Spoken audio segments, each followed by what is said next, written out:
always have the opportunity to hear from you guys, and we want that. And so it's 3 minutes that we normally do. We never want to reduce that. There are people that show up and they've prepared a speech, they've typed something up. You don't ever want to have somebody show up and then only get 2 minutes at the microphone. And it's important that we give you your time.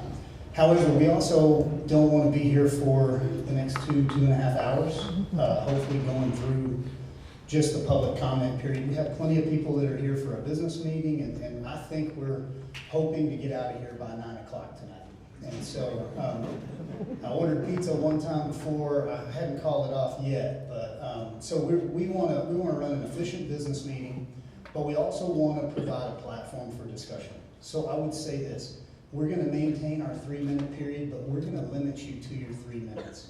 And so at the 3-minute time, even if you're not concluding with all of your comments, go ahead and wrap it up and be honorable and respectful of everybody else's time that's waiting to speak as well. So, Ms. City Secretary, if you don't mind to walk us into public comment. Okay, thank you, Mayor. Thank you for participating in today's City Council meeting. Your input and your opinions are important to us, and we're glad that you're here to share them today. At each posted meeting, we invite our fellow community members to address City Council regarding posted agenda items or topics related to city policy. As the Mayor stated, every speaker will have 3 minutes today to address Council. If you are here to speak on an item with a public hearing, and we do have one public hearing today, we would ask that you make your comments on that item either during public comment or the public hearing, but not both, in order to help us keep accurate records. It's your decision at which point you'd like to provide comment on that item. When you come to the microphone today, please state your name and whether or not you live within the Amarillo city limits. If you are addressing council on an agenda item today, please state your position so that we may reflect it properly in the minutes. And if you are speaking to an item not on today's agenda, please remember that the Texas Open Meetings Act limits how elected officials may respond.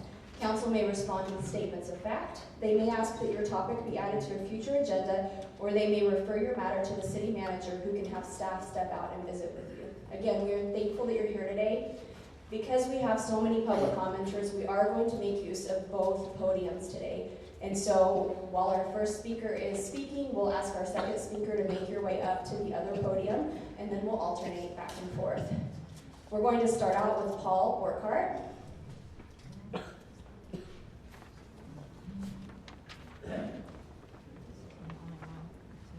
And as Paul begins his comments, David Elizalde will have you come up to the other podium. My name is Paul.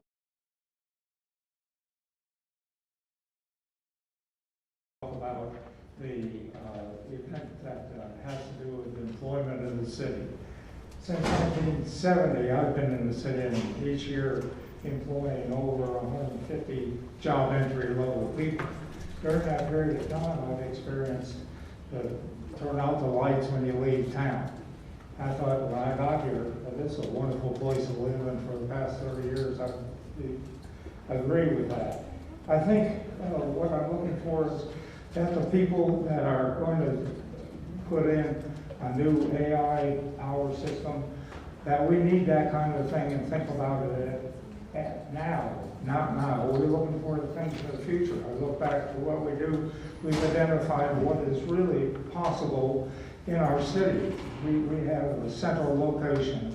Look what happened. We got the Bell helicopter, the packing plants, all this kind of stuff that have to do with agriculture. Now, this is something new that we have, but what do we have backing it up? We have the University of West Texas State, Texas A&M, Texas Tech, Amarillo College. All these have to do with writing and doing things with computers and what we're doing.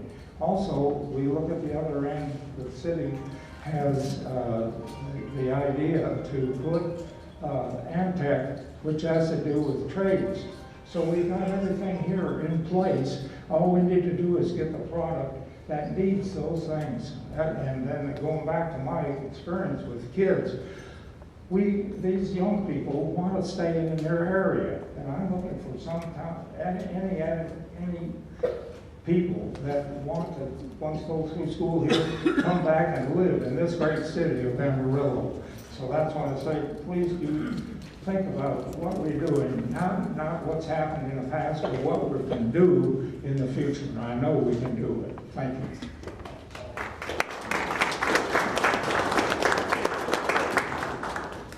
Is David Elizalde here? If not, James Thiep Angawai. Mike Ford. And after Mike Ford, Alan Feingold, if you'll make your way to the other podium, please.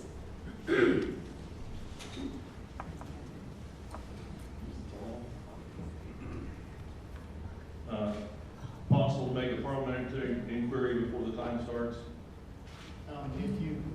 If you'd like to go ahead and let him speak, you can step over to the secretary and we can. I'm just asking about the letter of intent that was supposedly issued. No, sir, we'll address that here later today, though. That's my public comment. I'm asking for a fact answer. Is there a letter of intent that exists? Apparently it does because the mayor's saying so. Anybody else want to respond? We'll be glad to offer that here later in the meeting. So we can discuss. Well, it'd be nice to have a conversation right now because I'm prepared to have a conversation about a letter of intent. That's the purpose of public comment, Mr. Mayor. Mr. Ford, we appreciate you speaking. Yes, thank you very much. Mike Ford, Amarillo, Texas. You're poaching on my time. I have a question on, in terms of the letter of intent. If there is a letter of intent, man, what a mess. It's already been created. Fermi's going to have damages. Shareholders are going to have damages. Supreme Court Justice Oliver Wendell Holmes once observed something profound about human understanding when he said, "I wouldn't give a fig for simplicity on this side of complexity, but I'd give my right arm for simplicity on the far side of complexity." His words speak to fundamental truth about how we make important decisions. There is a kind of simplicity that comes from ignorance, yet from not having confronted the true difficulty of a problem.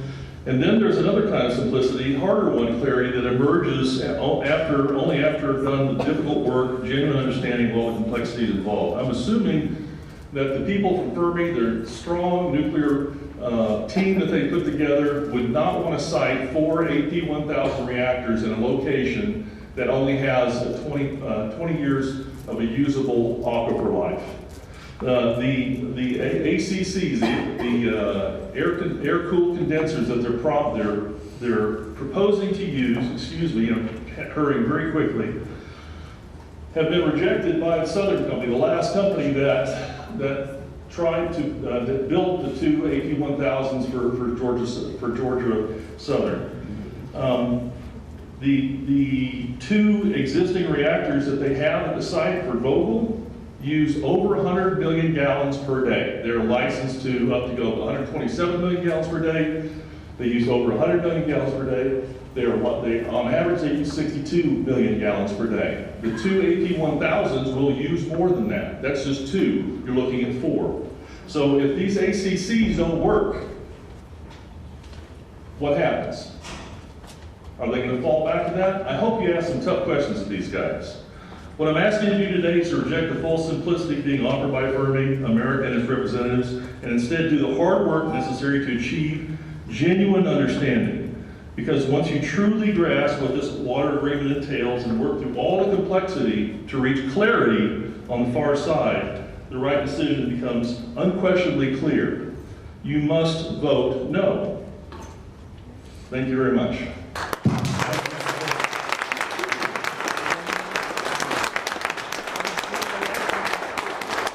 Will we please have Steve Kirsch make your way to the empty podium, and Mr. Feingold, you may begin. I had not intended to address you about the Fermi project, but it seems to have come up very suddenly. So I'm going to essentially further the point that Mr. Ford made. You have limited water in this area. The city had spent enormous amounts of time and effort to acquire water rights in Roberts County. If you intend to use any of the water from Roberts County to essentially supplement the Fermi project, the public needs to have a discussion about this, and this alone. The aquifer that you have available is inadequate for the kind of project that has been proposed. It is said, perhaps it was incorrect, but it was written in the paper that this is going to be a $10 gigawatt project. That means 10 1 billion watt capacity nuclear reactors. This is way beyond the capabilities of this area to sustain. It is probably beyond the capabilities of anyone in this area to build safely. This project will have more effect on this area than anything you've ever done. Before you make any major commitments to a corporation or anyone else on behalf of this city, you need to have extensive public discussions where the only topic is that project.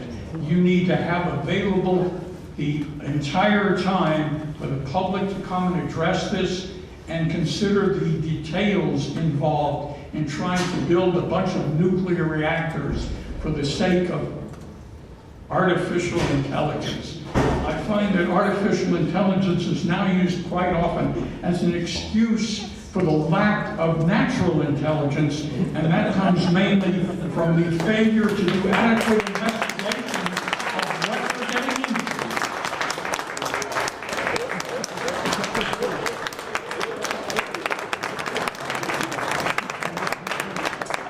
Is Steve Kirsch in the audience? Steve Kirsch. If not, next is Jade Bonzer. Jason Green.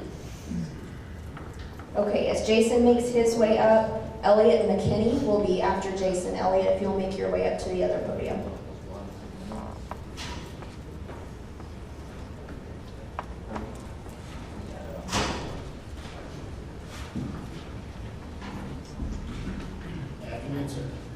Good afternoon, thank you. I'm Jason Green. I'm not a resident of the city of Amarillo. I live real close to Potter County. Fifth generation in the Texas Panhandle. Third generation irrigated farmer. Third generation Pantex.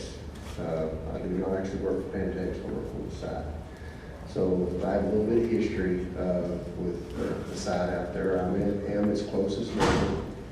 And I would just like to make a few comments today that, you know, as I've been out there these last 13 years, the history of Pantex and why it came about during World War II. It was not the best of times, but we had a war to fight, and we're in a similar situation now.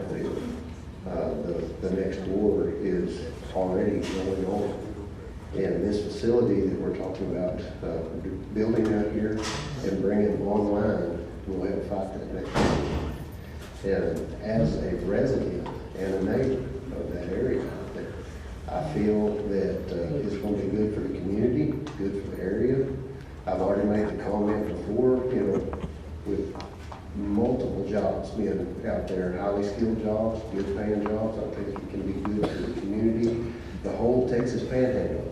It was brought up earlier that the water that y'all own in Roberts County up there, I was on that board of the Groundwater District for 14 years. I worked with y'all. I was there the day we voted Potter and Randall County in and the city of Amarillo onto the board as we brought this water on that we're talking about that's coming up out here that y'all going to use potentially. That water, as I remember, y'all wanted to purchase water to help maintain current water needs, plus you wanted to provide for the future of this area. We're just not talking about the city of Amarillo. We're talking about the whole Texas Panhandle. There's going to be multiple opportunities for everybody to benefit from this. And I hope that you bring this forward, help bring it forward, and be a part of it as this future comes about for this area. Thank you.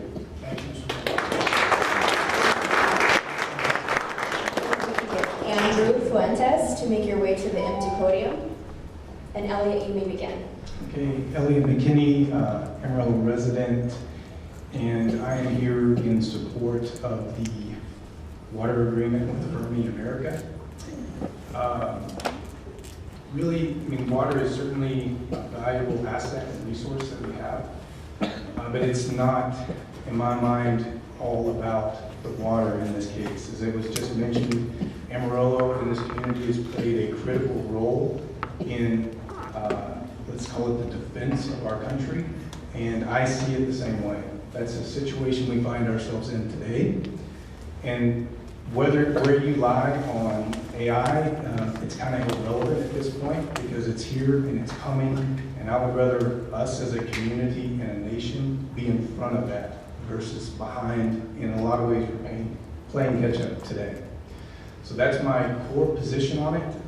And then in terms of, I think it's potentially just as impactful, but quite frankly, it's quite a bit below the reason I just stated, and that's the economic benefit of having this type of development in our area and in Texas.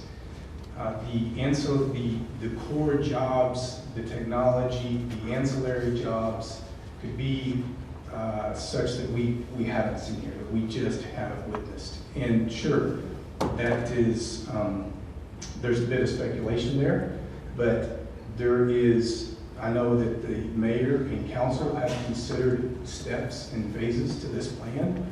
We're not making, I don't think we're overreaching on our commitments today for what's being asked for. I think we're being smart in our approach and looking at it in phases. And as such, we've already, there's been comments about the technology and things that could come up that reduce the amount of money that we need. And I think this is the steps and ways to see that through. So again, I'm in favor of these steps and this phased approach that we're taking. And I would emphasize that, quite frankly, second place is not an option and first place is not given. I mean, we do need to fight for this, in my opinion. And I would be remiss if I didn't say to the mayor, the council, to the city, we thank you for the time and service that you give, and it's greatly appreciated. Thank you.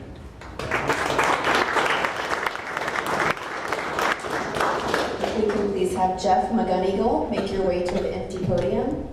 And Andrew, you may begin. Hello, my name is Andrew Fuentes. I am a Amarillo resident. I'm here speaking today against the Fermi project. I find it concerning that an outside entity, such as Fermi, could come in through their wealth and influence and plan construction in close proximity to the highly secure Pantex facility. These data centers you don't want these in your city, you don't want them in your friend's town, you don't want them anywhere near anybody for that matter. And I am really concerned about the resources that these data centers are planning to take from Amarilloans and Texans. Our water, we've seen through other data centers that have been built, they get energy deals behind closed doors, and then they give they transfer those costs over to the consumers. So to make up the difference, the local residents of those towns end up paying higher bills in utilities, while these wealthy billionaire corporations get all of those savings. And so, it's that kind of wealth and influence that scares me about this project, as I'm somebody who struggles to make their monthly mortgage and higher utilities, and knowing that there's a data center there that's wanting to consume our resources is definitely really worrying to me. And so, also, these data centers are not going to be bringing those jobs that people believe that are going to be brought here. Those data centers are fairly autonomous, and they require very little labor to operate, as well as require personnel with very specific knowledge. And I don't see those bringing work to Amarilloans and people in the neighboring towns. That's it. Thank you, sir.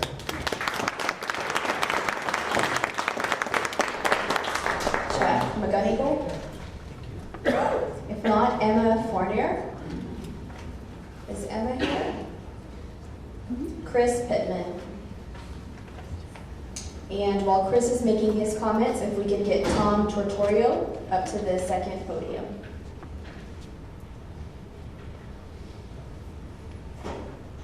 Afternoon, gentlemen. I'm Chris Pittman, Amarillo resident. First item I'd like to talk about is item 8Q. I know I'm breaking away from Fermi for a moment.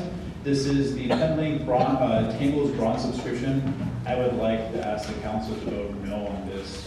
This is a slippery slope and would expose Amarillo to new risks of data privacy invasion and sets a very dangerous precedent. And then moving back to 10B, back to Fermi. As I'm sure you all know, I'd rather be here talking about bikes, but we're talking about water. As everyone has already stated, and as I feel, I'm terrified. Never mind Fermi coming or leaving. I have a feeling they're gonna come whether we vote yes or no. They'll get their water however they want. But we just recently had the Canadian River Municipal Water Authority come here. They told us that 89% of our water comes from our declining aquifer. 100% of our water comes from 60-year-old infrastructure. And that has to go over dozens of miles to get to us. And now we're talking about losing potentially even more water to a very, very water-thirsty industry. Like this makes me very scared. It's putting all of our eggs in one basket. And so what I've shared today on this pamphlet or this handout is a potential solution to help offset some of the water that we get. It's using some technology called direct potable reuse. This is something that's already in use in several other Texas cities, El Paso, Wichita Falls, Abilene. And what this does is this treats our wastewater to become drinkable again. We can't continue relying on a single source that is declining, and even our backup water, Lake Meredith, has been unreliable for 15 years and first has to be diluted before we can use it. I understand we are considering building a new wastewater treatment facility. I think this would be a great time to implement this technology at the same time so we can bundle some savings. There was also a ton of grant opportunities for a process or a facility like this. In fact, this facility was actually recommended by the Texas Water Development Board 3 years ago and is on their recommendation plan for 2040. I just suggest that we get a head start on that and building that sooner in light of the other facilities that we're contemplating building. We not only get to build a huge water infrastructure like this every few decades, let's make sure that every drop counts by exploring alternative sources that are drought-proof, reduce dependency on declining aquifers, and protect us against future water-thirsty industrial and agricultural practices. I encourage you to consider a feasibility study into direct potable reuse as Amarillo's path to water independence. Thank you.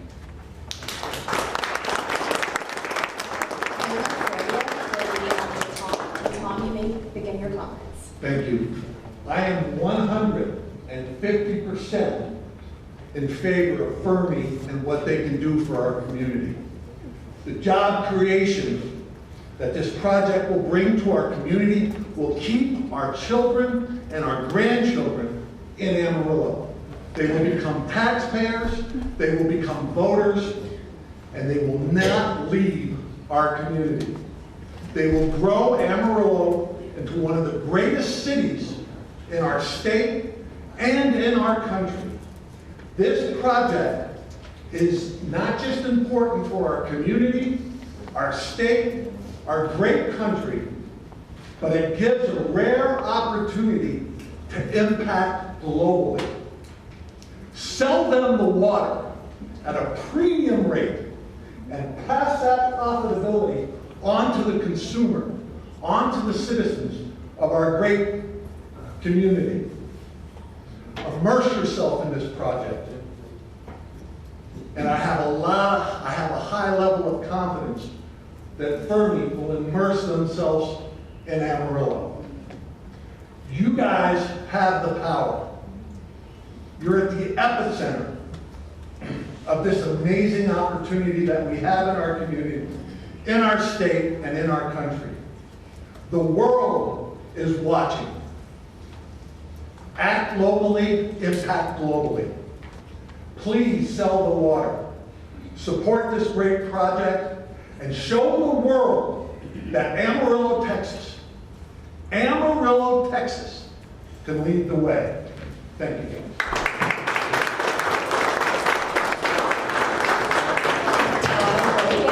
If you'll make your way up to the empty podium, and Emma, you may begin your comments. Hi. I'm so sorry, I'm quite nervous. I am opposed to the Fermi project. I'm very concerned about the water. That's one major issue that I think is not a good idea. I've grown up here, I've lived here a vast majority of my life. I've only spent a couple years anywhere else. We've always been in a drought. I think there's been a couple of times where we've not been in a drought. And I know it's supposed to, asking for rights to the aquifer, but that's also concerning because that water it's hard to replace, and I just don't think that is a logical step, especially for the future. Also, AI is not really, hasn't been proven to be profitable yet. Nowhere they've been making a profit. They have promises on this technology to be profitable in the future, but it has not proven yet. Also, there have been cases where, just recently I remember reading a story about a child getting information from a chatbot and telling him that it was a good idea to kill himself. That's a disturbing thing, and he just said it was for a story, or it was all theoretical, and it willingly told him detailed ways to kill himself, and he ended up killing himself. What am I trying to say? I'm sorry. I just think the amount of misinformation I've seen from AI, the amount of fake videos, the amount of things that they can generate from stealing other people's art. They are training AI with books that they haven't, how does that work? They basically just feed it information and it regurgitates what it's learned. But it's working on other people's work. I guess sorry. So I can see in the future people wanting the rights to, and it's already started where people do not want their stuff that they've worked on to be used to train these AI. So we're going to invest in something that's creating more misinformation. I heard someone say something about the war on, this is the new war. That's concerning whenever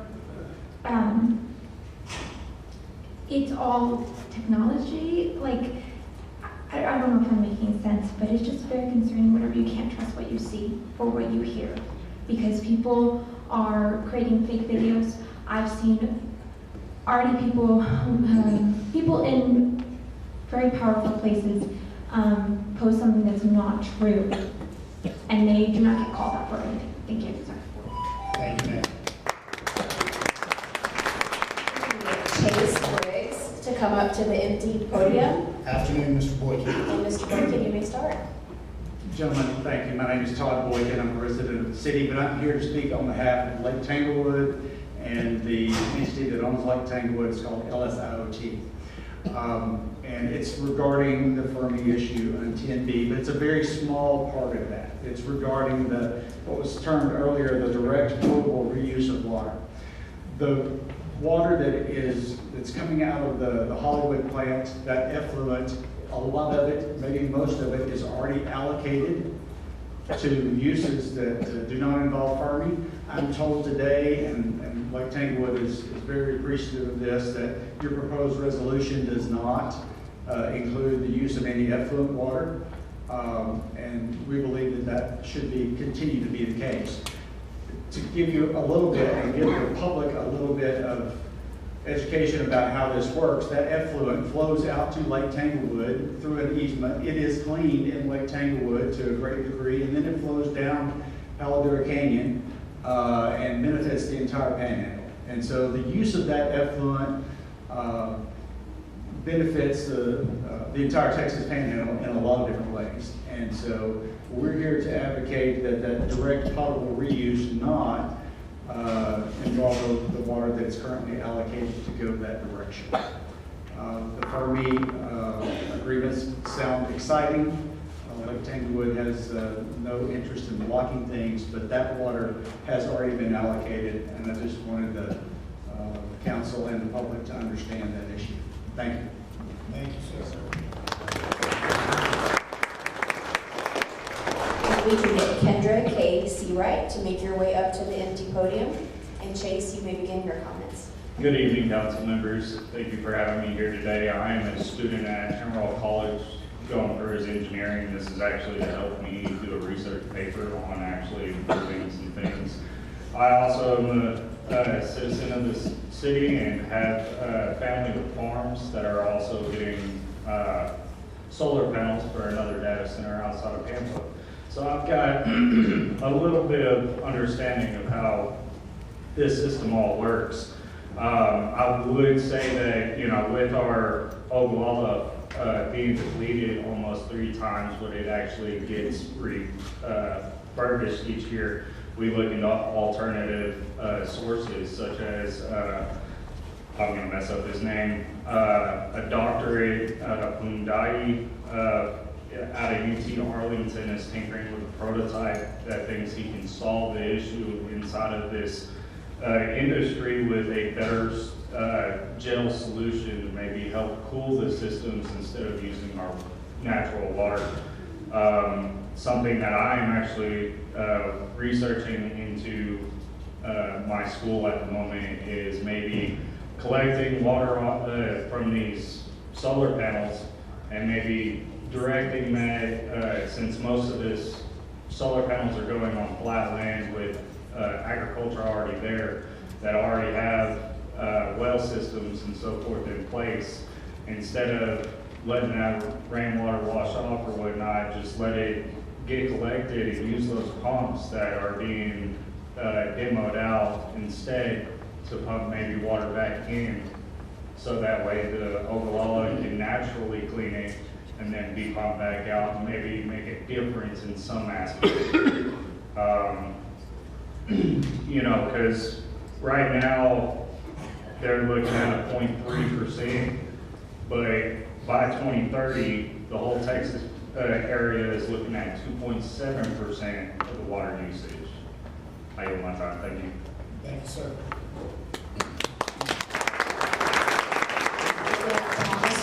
Make your way to the empty podium, and Kendra, you may start your comments. Hi, my name is Kendra Seawright. If you recognize me from the last time I came up here to speak, I'm a citizen of Amarillo.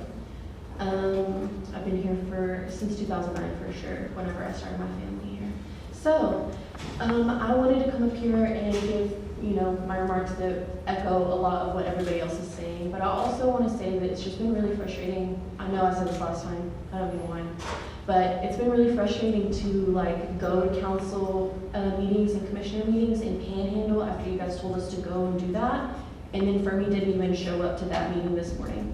They didn't even show up for that hearing. They requested it, they emailed it, they brought us all the way out there. There were so many members of the community from Carson County that showed up to hear what was going to be said. They were expecting to learn more about it, and they didn't show up. They weren't there. So now all of them are here. All of those people that live in those neighborhoods right across the street are here to talk to you guys, to hear what you have to say.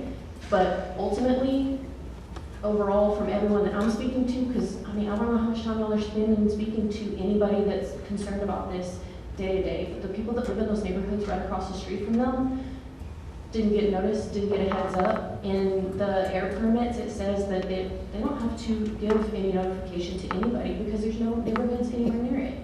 Well, these people see people driving their construction vehicles right up to the site every day and didn't know anything about it. That's their homes. That's one of those people have been living there for generations. That's crazy.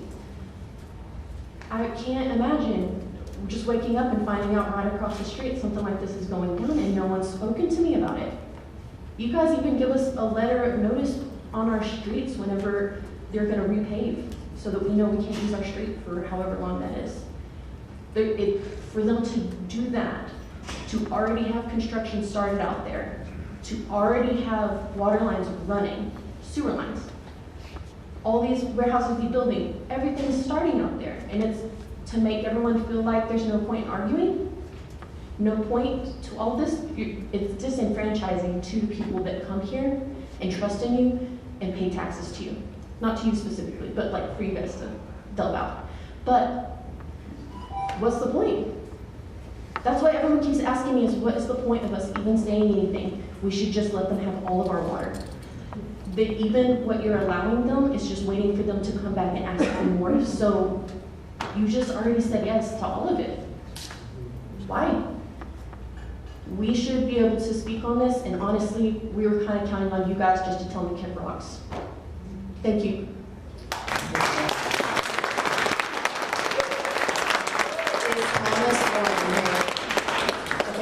So, while Thomas makes his way up, I want to make an announcement real quick, and then Ms. Stephanie, if you bring the other speaker up.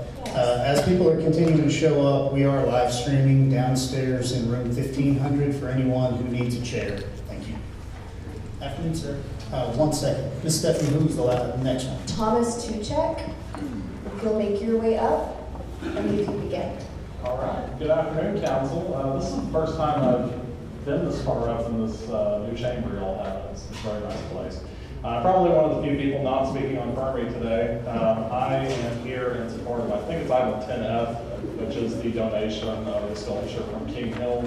I just wanted to praise the Hill family. You know, I've gotten to know King over the last few years. We're really fortunate to have people like King and his wife and his family who have really, I think, been iconic to this area as far as their contributions to our arts landscape. And it's incredibly amazing to have people like that who want to give back to our community, who want to make donations like this. And so I don't think this is going to be a controversial issue at all, but I just wanted to express my support for accepting the sculpture. And I think that having people like King Hill in our community, it's a great testament to how wonderful Amarillo really is. And so I just wanted to express my support for that. Thank y'all. Thank you, sir. Ashlyn Major, to make your way up to the podium, and Thomas, you may begin.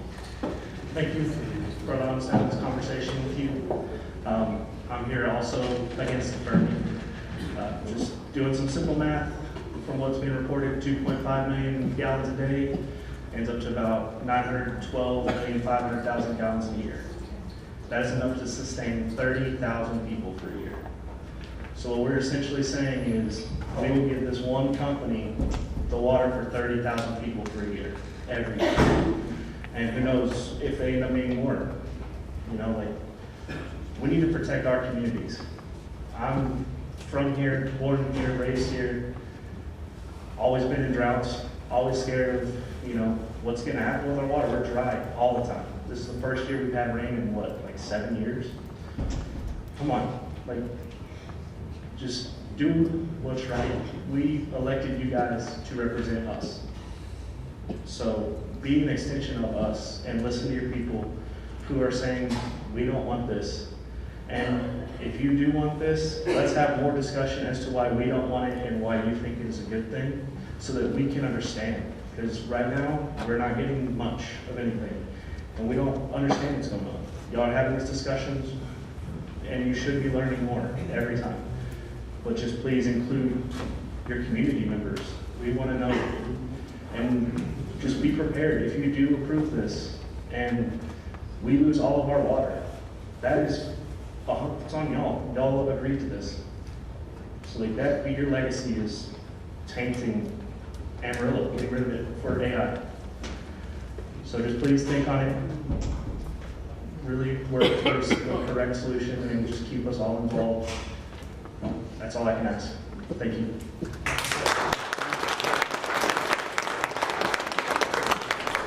We can get Tony Vincent to make your way to the podium, and Ashlyn, you may begin. Hi, I'm Ashlyn Major.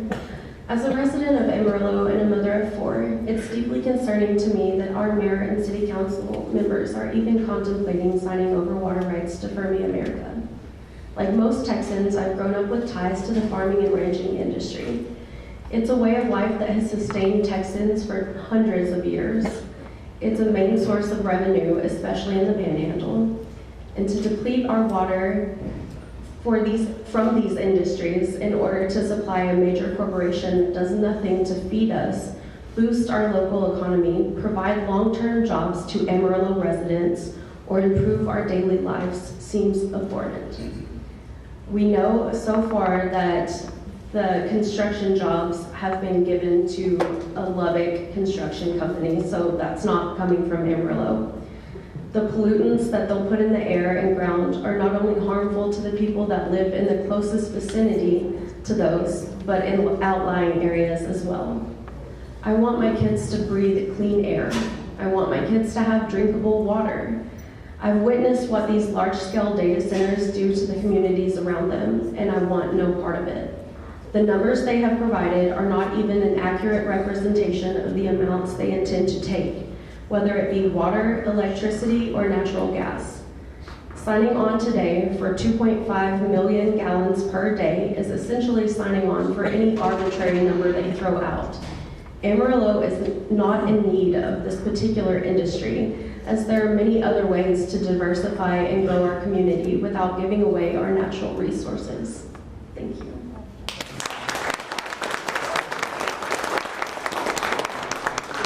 Robin Hart, make your way to the podium, and Tony, you may begin. My name is Tony Vincent, and I do not live in Amarillo proper. I have in the past. I live north of Amarillo now. I'm a fifth-generation Texas Panhandle resident.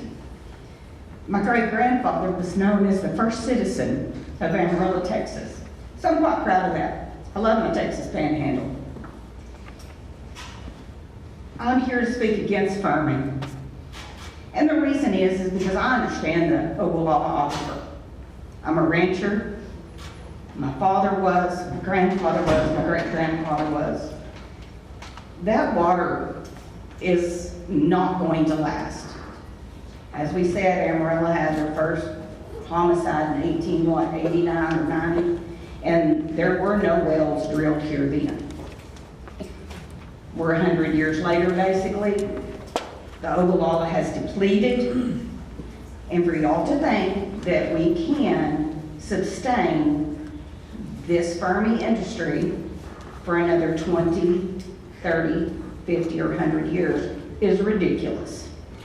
I know that y'all have studied this, but you do not understand that it runs and it goes from the south to the north. It does not regenerate and put enough groundwater back in to sustain itself. I understand that the benefits that Amarillo could receive from this, because I'm also a realtor. But I look at all the new houses that is being built from Canyon to Amarillo, all on wells. So I ask that y'all not do this. I ask that y'all really think harder on this, get more input, so that we don't run out of water. Because do y'all want to be the guys that are known for depleting our water? Is that your legacy? I was always taught to leave things better than I found them if I could. I have a 5-section ranch north of here that my cattle, they don't have springs, natural water. We have solar wells and windmills. I'll be out of business if we deplete our water. I appreciate your time, but y'all need to understand the severity of this. And Fermi needs to understand this also. Thank you.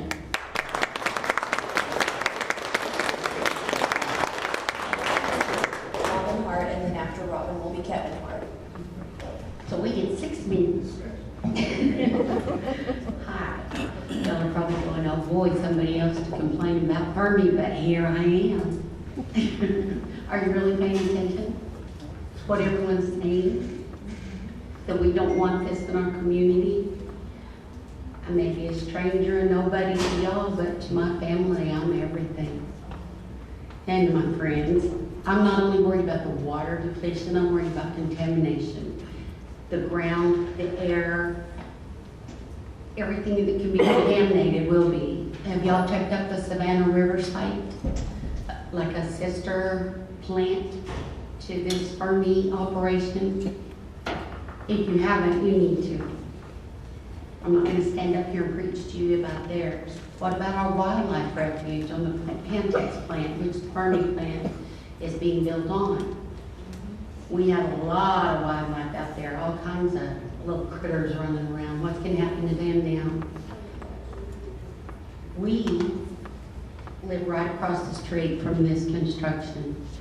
We were notified nothing before we saw trucks coming in the road, down the road, unloading, digging trenches, whatever. We had no clue what was going on. We were told so many different stories. We didn't know which one was right. Where's she? I don't know where she went. Anyway, make a long story short, this land was supposed to go to our grandson. Now the property value has plummeted. If he wanted to sell after our death, if he wanted to live there, whatever the case may be, this plant's going to be across the street. Kevin rebuilt our house for me to be ADA compliant. Nobody's going to want to buy a house across the street from a plant that's built for cripples. We asked to have a meeting with our neighbors all together at our home with Fermi representatives. We've been told that we needed to meet separately. I'm not for that idea. We would like to have Fermi reps come meet with each one of us that live in that little community together so we can all have the same story. And we also want to know why we got no notice. Again. Okay, Kevin. Thank you.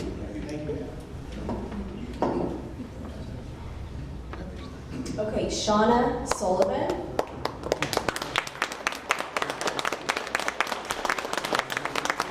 And while Shauna makes her comments, we'll invite Tim Benson up to the other podium.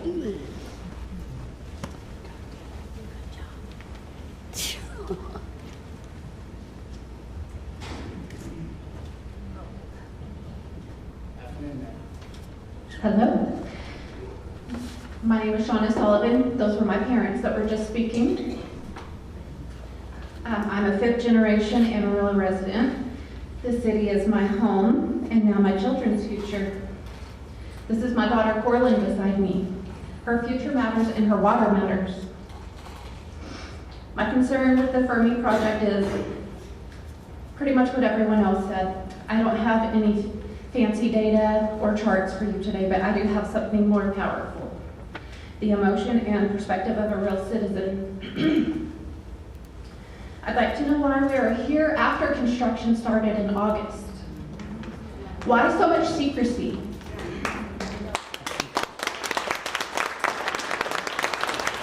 A project of this magnitude takes years to compile. Why were citizens left out of the conversation until decisions were finalized? How long ago was it that we were in a devastating drought? When was Lake Meredith down to 20 feet? 2013. When did we have the largest wildfire ever recorded in our area, including right near the Fermi construction site? 2024.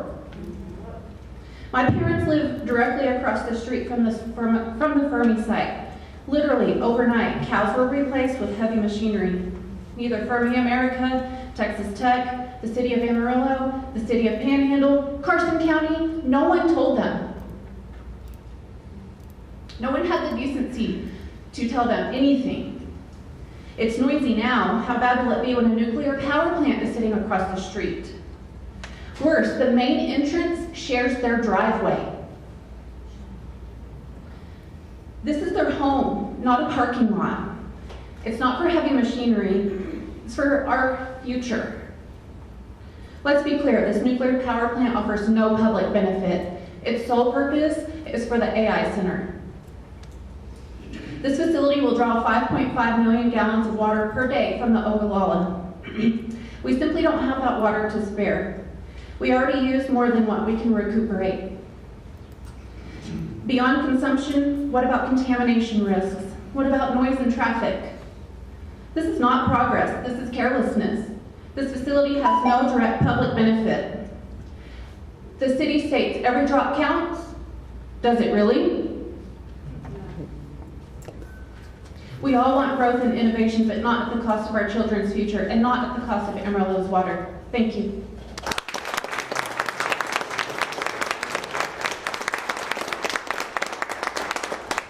We have Claudia Stravato. Make your way to the podium, and Tim, you may begin. Okay, the first thing I want to talk about is the downtown tiers. One of the reasons why the city is always operating in the red is because of the tiers. Potter County has no money for a new jail. Our police and fire department are not getting the correct raises they need. And our senior citizens are still not getting any help. But we keep giving free taxes to hotels downtown, with some of them up to 80-year agreements. The city is also giving away free taxes to the south tiers of Rockwell's development. Why not set up a tiers in Pleasant Valley where it's needed? Or better yet, why not let the taxpayers vote to decide whether we want to continue to keep tiers? So when you're giving away free property taxes to certain groups, you're making everyone else's taxes go up. The next thing I want to talk about is the permit. The city of Amarillo is not being transparent on what is happening. If anything, there needs to be town hall meetings over that includes all counties that could be affected by this. You five guys should not decide the future of the water that could affect not just Amarillo, but the surrounding towns around Amarillo. I hope this council is not taking legal advice from the same attorney that advised the previous council over the Civic Center. I believe this could have a chance of being challenged in court by other counties outside of Amarillo.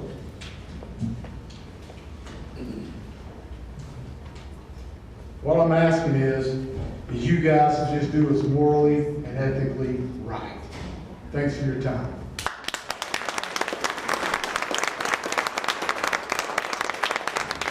Can we please have Julia Miller come to the podium? And Claudia, you may begin your comments.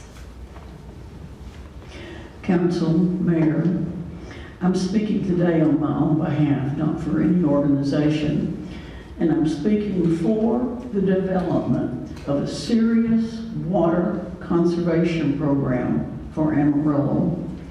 For our city in the high desert climate, we waste water in enormous amounts every day.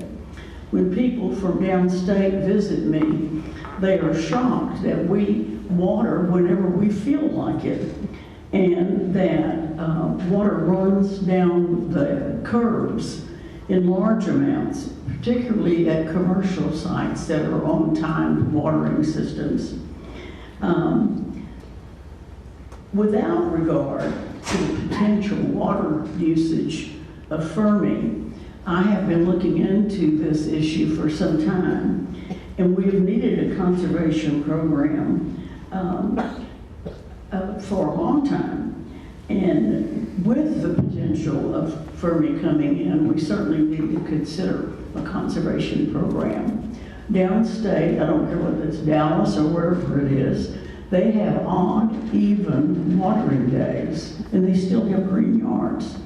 And they have strict enforcement of watering, where if you're wasting water and it's running down the street, you're fined. You're fined, and the city needs to get serious about water conservation and enforce it. I have had a comprehensive presentation on the water situation here by Floyd Harkins, who I consider the expert, but he's already retired, is that right? No, not yet. Okay, well, he knows, I believe, what he's talking about. And while we have water from wells in Carson County and Crumwa and Roberts as potential sources, there is a need for conservation now, and we're in a good situation right now, but we need conservation right now as well. The rest of the state is not in a good situation. Corpus Christi is in a crisis situation right now. It have no water. And thank you.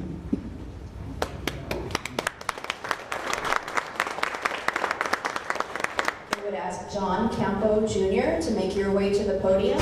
And Julia, you may begin your comments. Thank you. My name is Julia Miller. I live within the ETJ.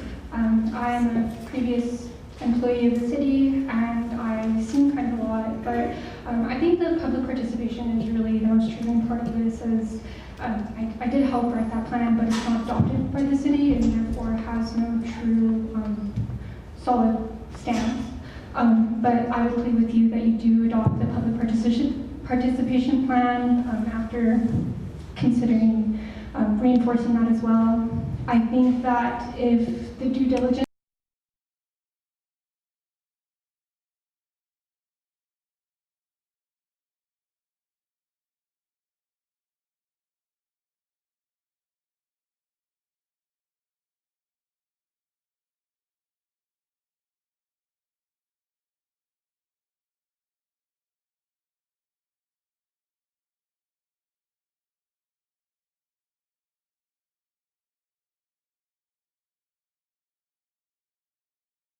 innovation to be made, water catchment, ulteriors, but even so, looking at AI centers near coastal cities, Corpus Christi, ones in Georgia, they're already depleting their aquifer, already depleting their water to the point where citizens can't use their natural wealth as well.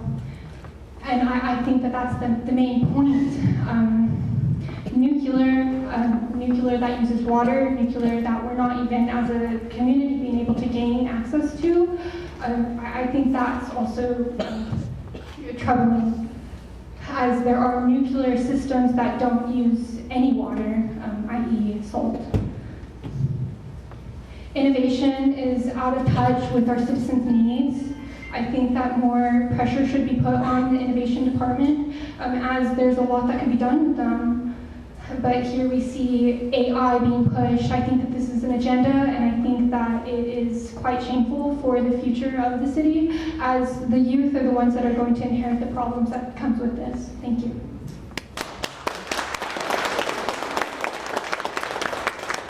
Is John Campo Jr. here?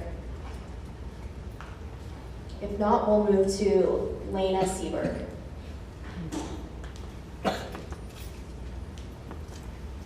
And while Lena makes her comments,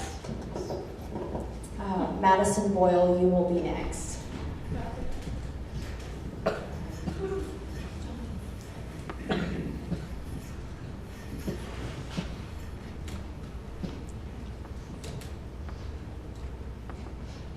I'm a little short here, so bear with me. Mayor, Councilman, we got a problem, man. Y'all are doing us dirty. My name is Elena Seberg. I'm a resident of Amarillo and Randall County. I'm the mother to an 8-year-old boy. I'm speaking today as a concerned parent who's deeply worried about the future of our Texas Panhandle, particularly for our children and grandchildren. I reviewed the proposed community benefits agreement with Fermi America, and I strongly oppose it. While it promises economic boosts and innovation funds, the risks to our water supply, environment, and community grossly outweigh any short-term gains. Our water is already in crisis. The Ogallala Aquifer, which supplies drinking water for millions and irrigates our crops, is depleting at an alarming rate here in the Panhandle. Experts warn that more than half of it could disappear by 2070 if current trends continue. And in some areas, it might dry up in as little as 20 years. We've already seen irrigated acres drop by 40% since their peak due to this decline. Fermi's Hypergrid AI campus would suck up 1.5 to 2.5 million gallons of water per day initially, and scaling up to 10 million, but probably more. That's an unsustainable drain on our precious resources. As a mother, I can't fathom leaving my son a legacy of empty wells and dusty farms. Our agriculture, which feeds families and drives our economy, is at stake. How will our kids grow up in a place where water is rationed or too expensive because we greedily sold it out to a massive data center? Beyond water, the proximity to Pantex raises serious security concerns. This isn't just any facility. It's next to a nuclear site, and the proposal's counterterrorism fund feels like a Band-Aid on a gaping wound. What about radiation risks, cyber attacks, or other threats that could endanger our families? The environmental safeguards in the CEA, like monitoring and cutoff clauses, sound great on paper, but enforcement is doubtful. We've seen too many corporate promises fall short, leaving communities to clean up the mess.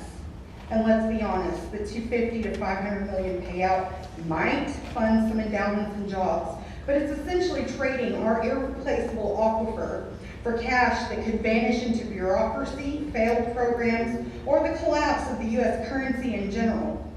AI data centers are notorious for high water usage. Even a single AI query can indirectly consume ounces of water multiplied by billions.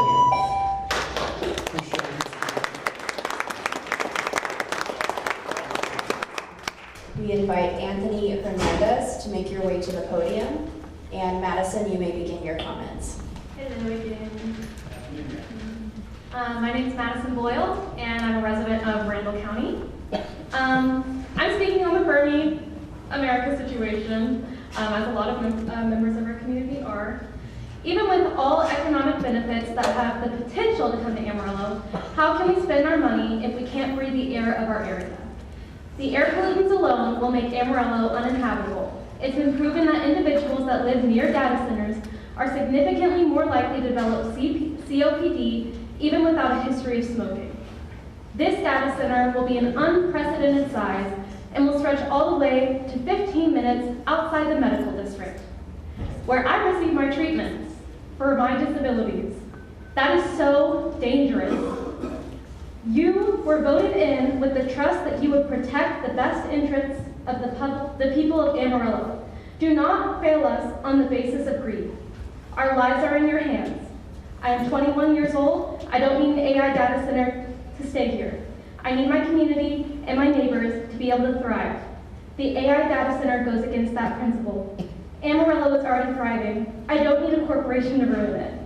We already have had so many wildfires devastate families due to drought. Other counties are already under water restrictions. I want to know the reason why Fermi has been able to be so dishonest with us, and why we have so little information on something that puts all of our lives and livelihoods on the line. I demand answers from Fermi America, not a press statement. They need to be more transparent with the Panhandle, and I beg you to please consider the lives that y'all are affecting and our economy. Thank you.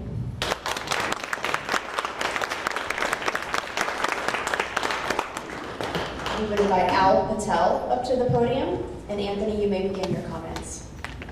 My name is Anthony Hernandez. First of all, thank you all for being here. Mr. Lane, I don't know if you remember me. We know each other. Cole, we met each other a couple times. Don, 25 years. We had a conversation about 30 plus minutes yesterday where you expressed the same concerns that we're all expressing here.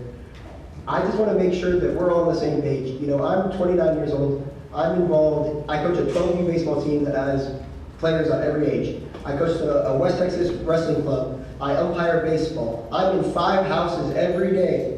5 different houses every day of different people. And everybody I've talked to across the board opposes this. No one's like, hey, great idea. Let's get that data center here. Look around this room. It's 2025. When was the last time you saw this many people agree on one thing like this? Right? I mean, besides all the obvious answers, the water, the pollution, everything like that. I come from a family ridden with cancer. 4 grandparents died of cancer. My father's passed away from cancer. I'm worried about cancer. I don't drink sodas, Gatorade, things with high levels of sugar because I'm scared. And we're going to just start throwing things into the air, risking our future. I don't have kids yet, but I want to have kids. You guys got to have your kids. You're living your life. Next to the people here, don't ask for this. Demand this. They are here because of us. They represent us. And if they're not willing to speak up and represent us, replace them. Every single one of them. I know many people here in this very room that are capable of doing this. This very thing. Throw your hat into the ring. Speak up. This is unacceptable. I moved back to Amarillo because I want to be here for Amarillo. I want to be here with my family, my friends, the community. I try to do as much as I can for the community. These people claim to do as much for the community. Let's see it. Stand up for the people of Amarillo. We're not asking, we're demanding. Thank you.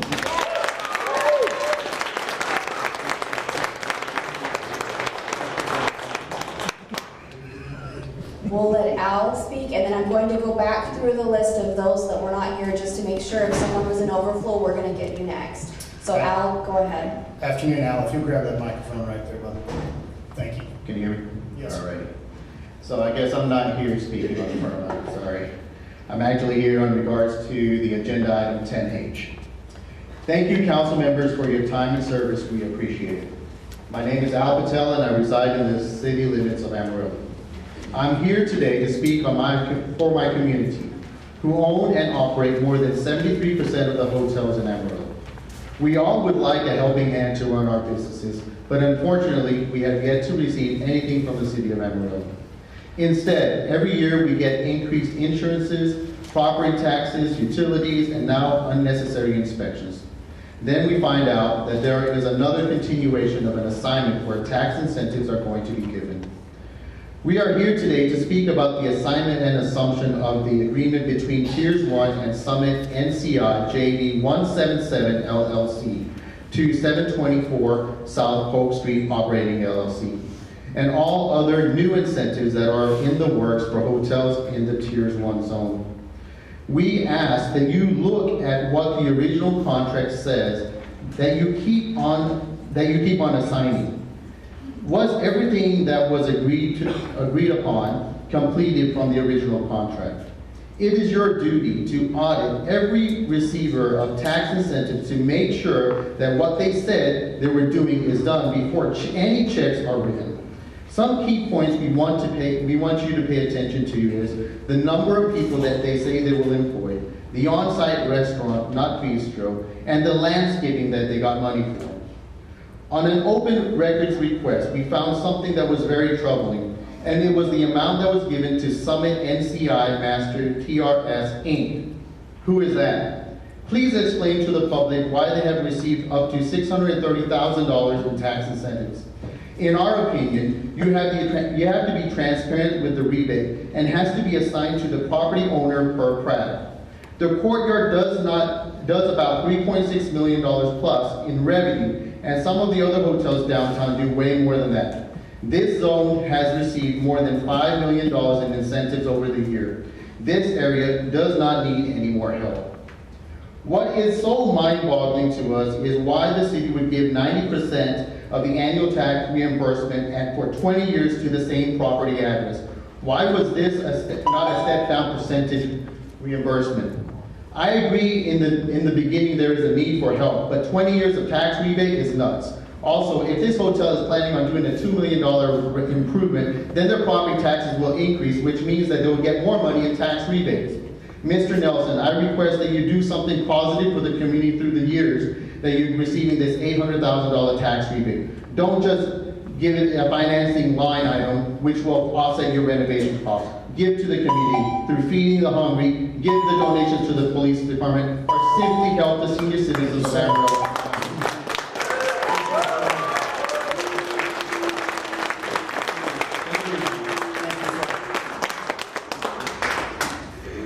Okay, is David Elizalde here? James Thiep-Engwai? Steve Kirsch? Jade Bonzer?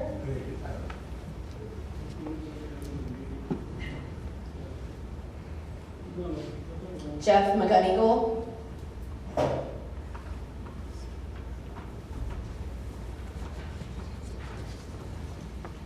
John Campo Jr.? Okay, Mayor, that concludes everybody that signed up for public comment today. Thank you, Ms. City Secretary. As is customary here today, we will continue to call upon anybody that would like to speak here today. Do I have anyone? Please raise your hand if you'd like to give public comment.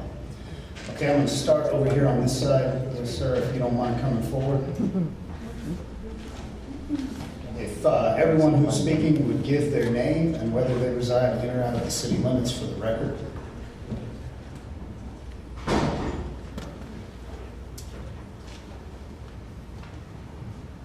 My name is Tony Foster, and I reside in Amarillo, Texas, and I'm Executive Director of the Agape Center, a nonprofit that helps people with mental illness.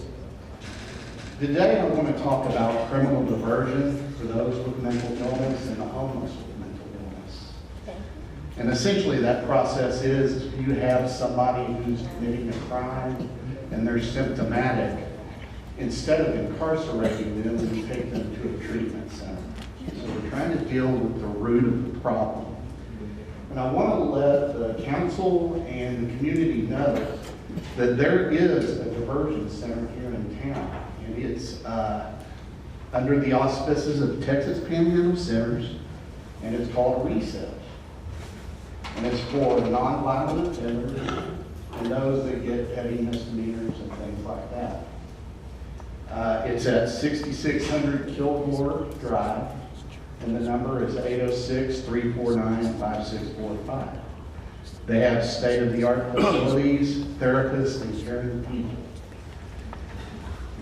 But there's something that kind of struck me about this, about this facility, is I noticed when I was there, it was empty, and that was really sad. It doesn't seem like it's being utilized or it's underutilized.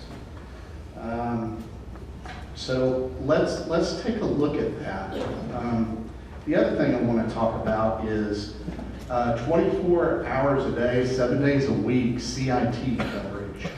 These are CIT officers that have 250 hours of mental health training, and they're also more likely to convert. Right now, if I am correct, I think we just have it from 8 a.m. to 8 p.m. Monday through Friday. But how many of y'all know that mental illness and mental health crises, it doesn't stop at 8 p.m. For many people, it's perpetual and never ending. So I'm advocating for 24/7 days a week CIT officer coverage. So what are we talking about here? We're talking about showing a modicum of humanity for those who are symptomatic with legitimate diseases. We're also talking about dealing with the root or the origin of the problem instead of spinning our wheels. Many of y'all that have maybe studied the issue probably know that it's cheaper to deal with mental health issues at the front end instead of perpetually incarcerating individuals. One more thing, just please take a look at Article 1623. It's the code. Didn't get a chance to say it, but take a look at that. Thank you, Mr. Foster. Here on my right side, front row, raise your hand if you wanted to give public comment, please. Okay, we're going to jump back to you, sir, then we'll come across front row. Yes, sir.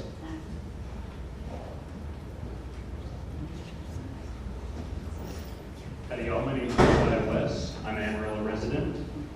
And I'd just like to echo what a lot of folks are saying in that I don't want Fermi here. I think that even Fermi isn't planning on more than 5 to 7 years of use out in Oglala based on the things that they decided to go forward with. I think already signing a letter of intent saying that we're going to be giving them 2.5 million gallons per day by January 31st of next year is a little messed up. I think you're going to be selling some of the Carson County well field. We're leasing it, and that's all without discussion of the people who would be benefiting from that water normally. So I think that you're selling off the future of the Panhandle and a lot bigger area, if we're talking about the whole Ogallala, for a little bit of greed for Fermi. And I'd really appreciate that if you would consider the citizens of Amarillo as opposed to 5 or 7 rich people. Thank you.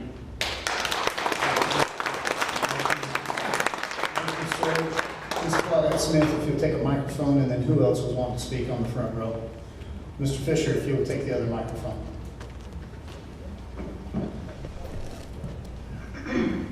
Ms. Claudette. Okay, so I'm here to ask you to deny or defer item 10H. First, this deal is not in the best interest of the taxpayers or the city. This is not just a routine transfer. It's a significant 90% tax rebate for 20 years.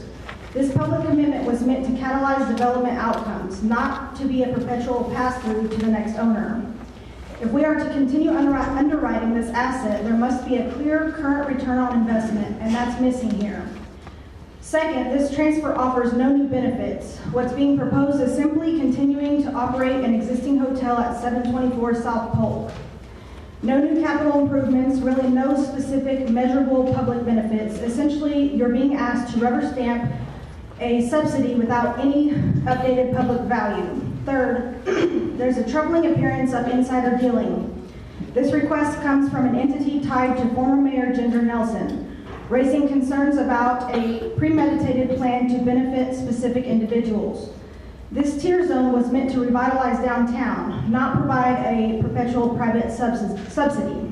Now, Kevin Nelson may come up here and give some grand speech as though he's giving closing arguments at the O.J. Simpson trial, possibly threatening legal action if you withhold this transfer. But let's be clear, this isn't about legal posturing. It's about whether Amarillo taxpayers get real value. And Mr. Nelson, who stands to inherit this benefit, claimed at the last tiers meeting that if this wasn't approved, it would be financially catastrophic to him. If paying the next 6 years or whatever's left of that contract is going to bankrupt 724 South Polk, that should raise serious red flags about their finances and whether this council should be giving them millions in pass-through incentives. Now, you may be thinking the tiers board passed it, they must have vetted it. No, they were confused too. Half the board were waving at Kevin and Ginger, the other half was uninformed, and every time they asked for guidance, they got vague or evasive answers because you had Brian McShould-be disbarred and Andrew Freehouse playing Captain Save-A-Crony, pretending not to have the answers.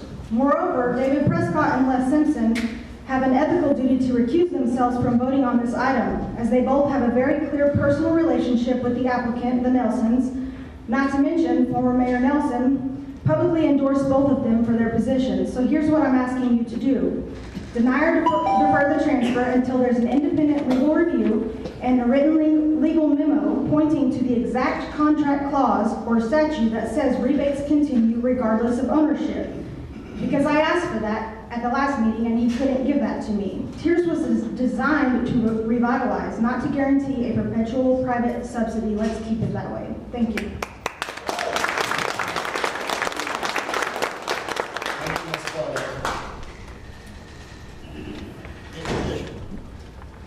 My name is Mike Fisher. I live in the city limits of Amarillo.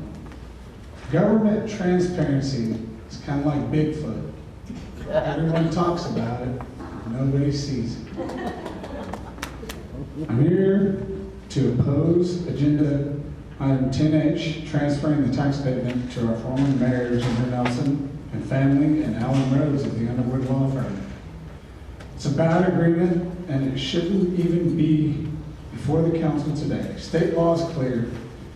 If an item is posted on an agenda, it must be actionable at the time it's posted. So when this board, the Tiers board voted on this, the city agenda was already posted. So it's premature, and it didn't give you my 3 business days to prepare for this meeting today. This item was placed on the calendar. I already did that part. This is about a deal pushed through by staff who seem to be far more interested in defending bad contracts than protecting taxpayers. We saw this firsthand last week when Assistant City Manager Andrew Freeman, who sits right here next to me,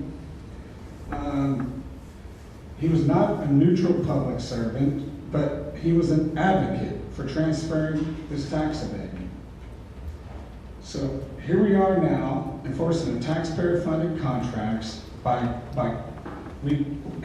sorry, I missed the sentence here. When he was defending this, he got on a website and he said, well, they've met all the criteria. It's got a restaurant, it's got a coffee shop. He was looking at a website. So we have this code enforcement up here, but we're not enforcing contracts. The board actually said we don't have contract police. It says we have to pay, so let's pay it. Now, how does this transfer over to the Fermi agreement? The agenda says this resolution authorizes a water supply agreement with Fermi. The resolution even says, and I quote, "Council hereby approves the water supply agreement attached herein, except there's no agreement attached."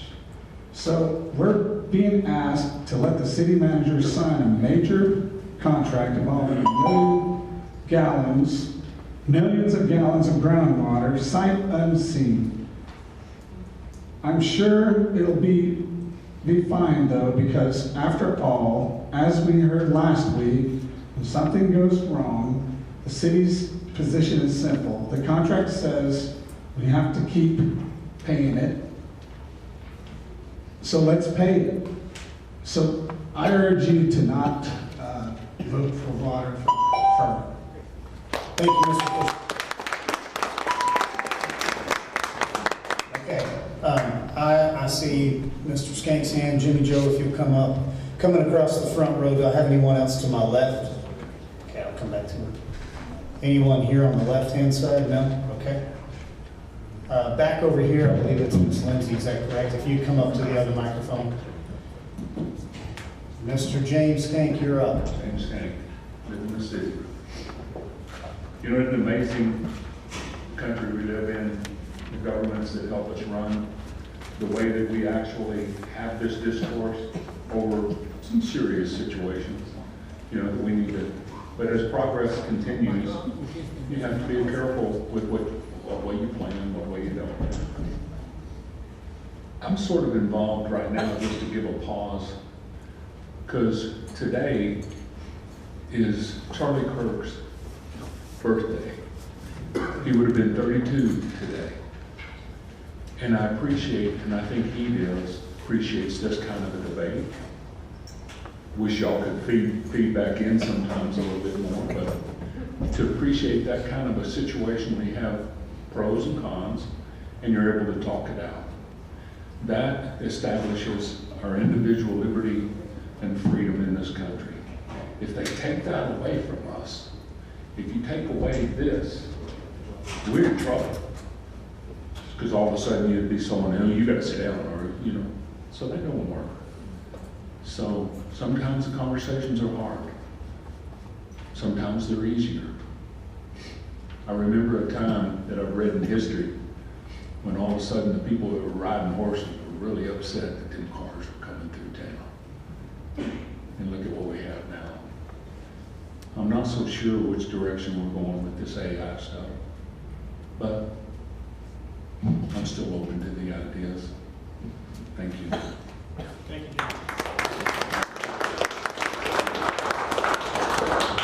You're up.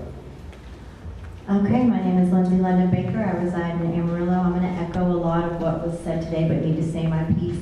On the heels of Mr. Skanks, I would like to also acknowledge that today is George Floyd's birthday, who is also deeply deserving of commemoration.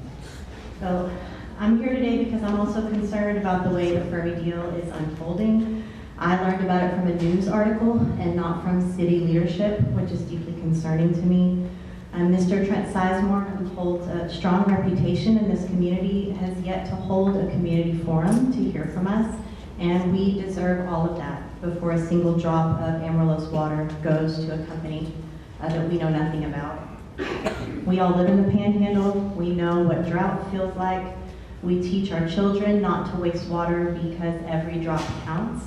My son was actually in the chambers 2 years ago because his drawing made it into that calendar. So what will this teach our children? That a private company can come in, drain our water to keep their machines cool, poison the air and land, and call it progress? Progress for who? Not for the families who live here. AI data centers are known to increase electricity costs and drive up housing costs. Not for the farmers who rely on our aquifers. It will deeply increase the drainage on those resources. And not for our children who will be dealing with the aftermath when that water is gone. And we know that that time is coming sooner than we hope.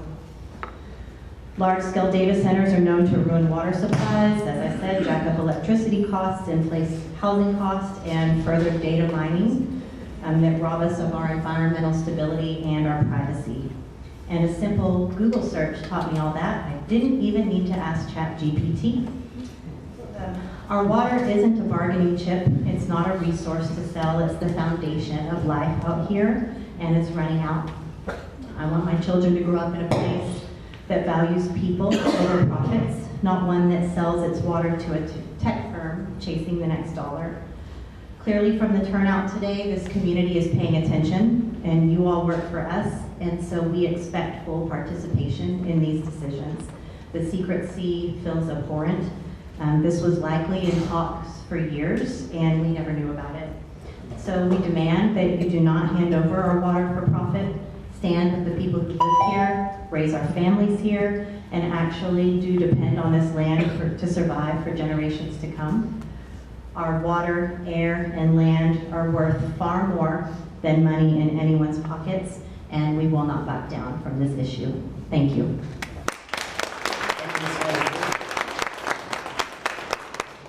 We'd just like to pause here for a minute and thank you, ladies and gentlemen, for the decorum, also the respect that's being shown to others while they're speaking, and allowing everybody to be efficient in the public comment period. This is one of the most important things we do. However, one of the other most important things that we do after about an hour and 45 minutes of being seated is pause for a recess so that everybody can take a break if needed. We will reconvene in 10 minutes. Thank you.